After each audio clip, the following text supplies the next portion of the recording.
ki nga xamante ne mooy Cheikh Oumar Diagne ba mu jural leen convocation tey sax ñu ngi leen di xaarandi ngir mën leen a déglu ci ku nekk kàddu yi nga xamante ne yëkkati nga ko ci benn chaîne de télé wala li nga xamante ne mooy fi nga xamante ne foofu lañ yëkkatee kàddu yi nga xam ni peut-être amaana moo leen jural cette convocation. waaw xam nga Nabou. Sénégal dafa neex. réew mi dafa neex lool. Et je pense que on a tendance à abuser de la démocratie. Je dirais même qu'on ne la comprend pas. Parce que ñu bari dañuy jàpp ne démocratie voilà da ngay am xalaat fu mu mënti doon ak koo mënti toogal ak koo mënti doon ak loo bëgg a wax da nga koy wax te dara la ci fekk. xam nga mag mu toog di déformer ay kàddu ngir mën a plaire une partie de la population sénégalaise. tey mag moomu noonu mooy toog di arrogé wu disant que way man maa nekk ci dëgg ndax ñun ñëpp on se souvient. qui essaie de plaire par là. maa ngi ñëw Ousmane Sonko dafa taxaw. fa nga xamante ni mooy pencum ndawi réew ñi. penc bi nga xamante ni ay ndaw yu askan wi yabal jox leen seen kàddu fa kàddu askan wi àggul ñoom ñu àggale ko fa. te bés ba ka ñooñu nga xam ne ñooy ndawi réew mi yóbboo. ne kat ñun dafa am lu ñu jaaxal ci wàllum mbirum góor jigéen duñu làkk kàddu gi parce que mooy li am mu ni ñu ne ko yow Ousmane Sonko ana ban taxawaay ngeen ci am Ousmane Sonko taxaw ne man kat yàgg naa liggéey ci lu jëm ci wàllum criminalisation homosexualité waaye ba ma ca waxtaanee ak ña nga xam ne seen xam-xam màcc nañ ci wàllu wi ñu toog def ay waxtaan dañu gis ni au lieu sax ñuy daal di def criminalisation mais nañu alourdir les peines mais duñ ci yem. parce que xam nga tey bu ñu yemoon kese ci 5 ans à 10 ans mënoon nañu ne kii dafa corser les peines yam ci waaye dafa ne yemuma ci parce que dafa am lu ñu saytu mooy que ni saa suñu yóbbee dossier si table justice. dañu gis benn justice boo xaw a frileuse. justice boo xam ne dafay ut ay porox ndoolu souvent pour mën a am ñu mu jàppale wala ñu mu jàppale wut mu ne léegi nag damay teggi possibilité boobu nga xamante ni tey ñoom am nañu ko bay naan noo diw nañ ko sursis nanu ko lii nanu ko laa maanaam obligatoirement dès qu'une personne. jàpp nañu la ci jëm ci wàllum acte contre nature te ñu définir ko. parce que nag bu ñu fàtte ni loi bi existé na depuis. te réew mi ñu nekk di réewum Sénégal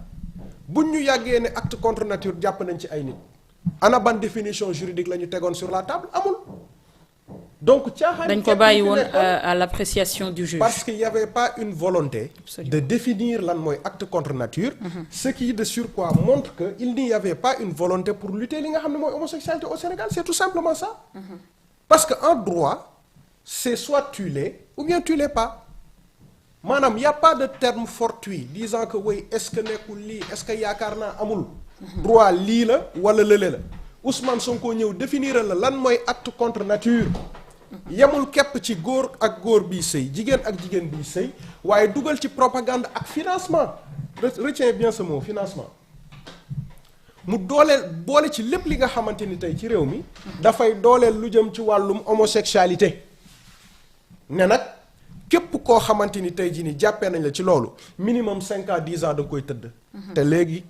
ulay defal na la récapitulatif par rapport ak lépp li nga xam ne topp na ci mu ne tamit amende bi nga xamante ni mu ngi tolloon ci 2 millions sama jum dañ koy yéegal ba 5 jëm 10 mu ne la tey ki nga xamante ni mooy le juge amul possibilité dinaan non dama lay sursis wala du ma la sursis maanaam yow sa peine da nga koy tëdd par force te am na cas yoo xam ne lu ci mel ni nga sekk ko ak i ndaw parce que gis nañu ci dossiers yi fi jot a jàll koo xamante ni mineur la peine maximale bi automatiquement dañ koy appliquer sa kaw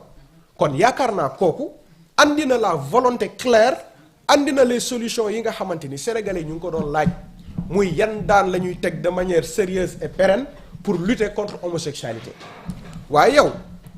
nga sañ a mën a taxaw toog nga ne Ousmane Sonko non seulement combattre li nga xam ne mooy homosexualité mais au contraire moom daf koy encourager teg ko ci ban argument parce que disant que Ousmane Sonko dafa ni nit ñi nga xamante ni ñu ngi toog di taf ay nit di naan ndiw dañoo doon lii te justice waxagu ko ñooñu waruñu ko def te bu ñu ko defee yoon dafa am lu mu ci wax waaye nag ulay sañoo toog fii ci télé bi xëy bés rek ne diwkat neexuma diwkat dégg naa lii rek automatiquement lii la ñaata journaliste lañ fi jàpp ci diffusion de fausses nouvelles ñaata nit tey jii nii ñooy xëy suba ba ngoon jot bu ñu duggee taal seen live taf nit ne diw lii la diw leele diw lële la ndaxam yoon gi ñu nekk parce que nag nekkuñu dans la jungle nous sommes en société. am ay règles am ay lois yoo xamante ni tey jii nii moo ñuy tënk.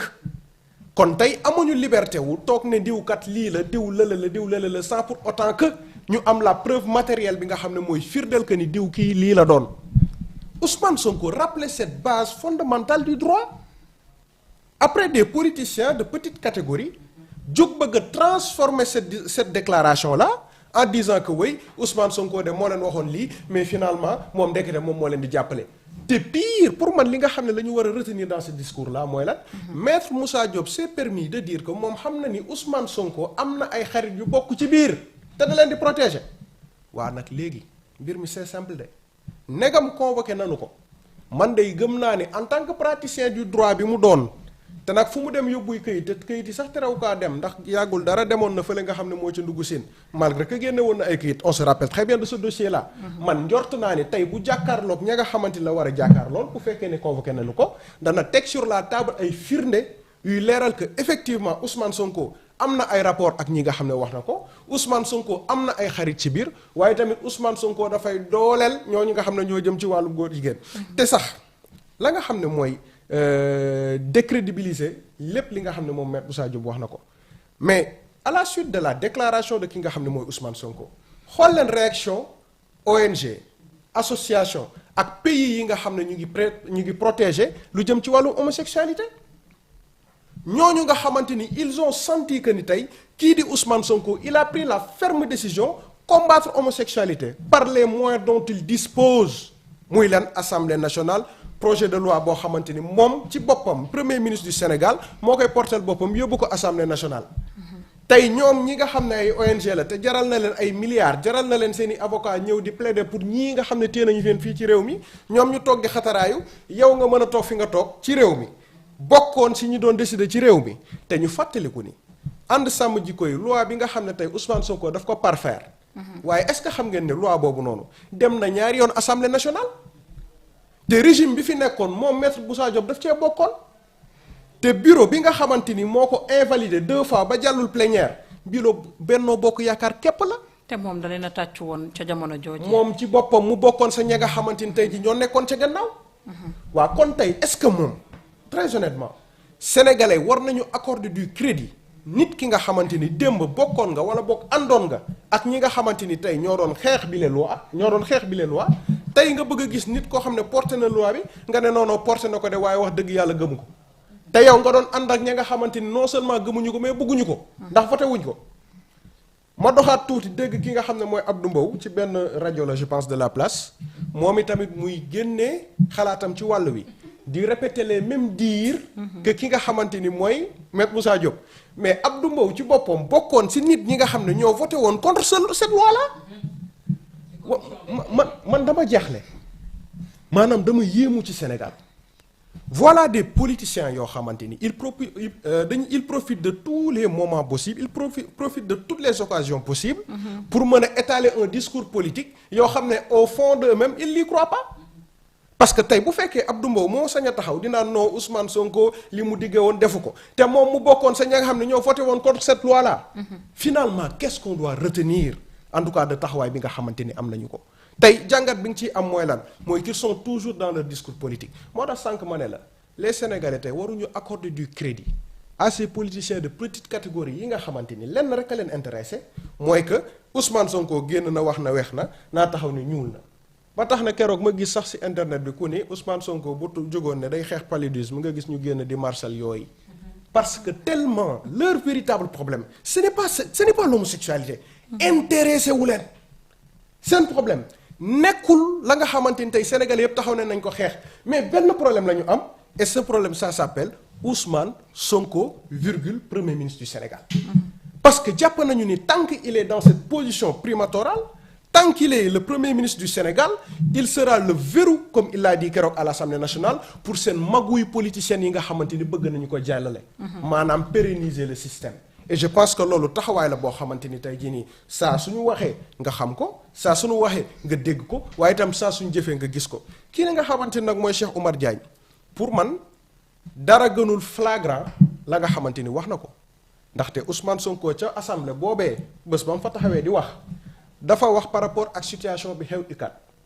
mu ni kat man en tant que premier ministre du Sénégal du ma nangu ñu ne dañ ciy génnee sama responsabilité parce que man ci boppam selon renseignement yi ñu teg sama loxo ci laa ne ministre de l'intérieur da ngeen di xool naka ngeen di tegee benn opération ngir mën a couper court li nga xam ne ñu ngi ko njort ne dana am fële ca université Anta Diop bu Dakar muy lan muy yàq bibliothèque universitaire yàq restaurant yi te loolu noonu bokkul ca la nga xam ne war nañu toog di seetaan. mu ne leen donc man j'ai donné l'autorisation te sax ba ma leen joxe autorisation mais la police dafa am du retard. xam nga Ousmane Sonko dugg na sax ba dugg dans les détails de l'opération qui s'est passée à l'université Anta Diop bu Dakar. nee na d'abord la première chose bi nga xam ne gis nañ ko te mu nekk erreur du côté des FDS mooy ils sont venus en retard. parce que ñoom renseignement yi ñu amoon il était mentionné 6 heures du matin ñële dinañu tàmbali tey ñu ne la les FDS bi ñu ñëw avoisinement ñu ngi ñëw à partir de 9 heures mais il a souligné ce lapsus là disant que c'est une erreur qui a été commise par ñi nga xamante ni ñooy les FDS. waaye tey li nga xam ne mooy autorisation bi mu joxe mësul wax ni joxe na ko pour rey qui que ce soit bañ na ko ba nee na peut-être erreur la boo xamante ni moo indi décès wu ki nga xam ne mooy le jeune Abdoulaye Ba yàlla yërëm ko. waaye ñoom itam en tant que état du ñu toog di naan non on a voulu protéger lii xew na dañ ciy laver les mains non mais dañuy assumer ne dëggantaan ñun ñoo joxe autorisation la ca xew nag bëgguñu ko woon waaye dinañu fexe xool naka la ñuy def ba ëllëg dootul amati parce que loolu la ñu jaay sénégalais. waa tey Cheikh Oumar Diagne moom ci ban angle wala boog ban nopp wala boog ban gis-gis la am bu uute ak bi sénégalais am ba mën a dégg ni Ousmane Sonko dafa ne dem leen ngeen reyal ma diw. parti ba mu jiite RVACD ñoom nee nañu lii yëpp ñuy def tentative d'intimidation la ndaxte kàddu yi Ousmane Sonko yëkkati ci assemblée dong la répété ci plateau ba mu doon yëkkatee yooyu kàddu. waaw léegi nag ndegam Ousmane Sonko kàddu yi mu wax la répété. na dagg parti bi ko Ousmane Sonko waxee te du nee na tey si ngoon dina wuy ji parce que dafa xaw a jàpp mais ngoon gi dina dem bu demee ngalawaay na jël parti bi Ousmane Sonko waxee loolu mot pour mot tegal ko ca kanamu enquêteurs yi pour que ñoom ñu déglu ne effectivement moom Cheikh Oumar Diagne yi mu wax fii la ko teg te nag xam nga wax ci tey la neex rek mais Ousmane Sonko ban soxla la am pour intimider kii di Cheikh Oumar Diagne il pèse quoi on parle de politique. xam nga nag man c'est que man débat bi des fois damay bëgg maanaam ñu classé ku nekk yow ci déjà poste bi ngay gém parce que mënuloo ñëw ci terrain fekk Lionel Messi fa mu taxaw nga ne ko non damay jël sa place par force ndaxte maa la mën te yow amaana réserviste sax mënoo ko doon. parce que ci langue politique bi jamonoy tey ils ne sont pas des vis-à-vis de Ousmane Sonko ni maître Moussa Diop ni Cheikh Oumar Diagne ba ci ñëpp ñi nga xamante ni yaakaar nañu leen ba d'ailleurs am na lu nuy waajal kooku seen problème mu bopp la gis nga tey. politique bi ñu nekk nii Ousmane Sonko dafa am benn temps d'avance boo xamante ni ils ne sont pas capables même dans leurs rêves les plus beaux dab ki nga xam ne mooy Ousmane Sonko parce que daf leen fi fekk ñoom depuis des années ñuy politique. Ousmane Sonko ñëw 2014 2017 mu dugg assemblée nationale 2019 mu dem nekk 3e fële nga xam ne mooy élection présidentielle 2024 il a élu le président Bassirou Diomaye Diakhar Faye qui a fait mieux entre ñoom personne. ñoom ñëpp poste yi ñu mës a am ci wàllum politique nit moo leen jël fekk leen fi ñu nekk parce que soxla na leen ci seen zone bi ñu ne walla ci domaine bi ñu ne leen ñëw leen ma dénk leen lii waaye amu ci kenn ci jàmbarteem koo xamante ni liggéey na ba am poste boo xam ne moo ko ñàkkal boppam par la base de li nga xamante ni mooy liggéeyam dans le champ politique amul. et Ousmane Sonko dafa ñëw weesu parti yooyu noonu yëpp benn par benn. et ça fait mal na ko ndaxte nag nga nekk ci école di jàng. say rakk nekk kër ga nga baleen fa nga toog ci école bi 10 ans sa rakk fekk la fa nga bokk ak moom classe mu romb la ci classe bi dem am diplôme ba tourné ñëw di la jàngalaat ci biir école bi. wax dëgg yàlla nag boo amee jom di nga daal di delluwaat ginnaaw xoolaat taxawaay booy taxawee. et je pense que ils sont dans le déni. D'accord. Parce que tout simplement tey jii nii loolu mooy li nga xam ne moo leen revenir à la face. et kaddu yi nga xam ne yëkkati nañ ko tey bu ñu demee. nañu jàkkaarloog ñi nga xam ne ñooy enquêteurs yi.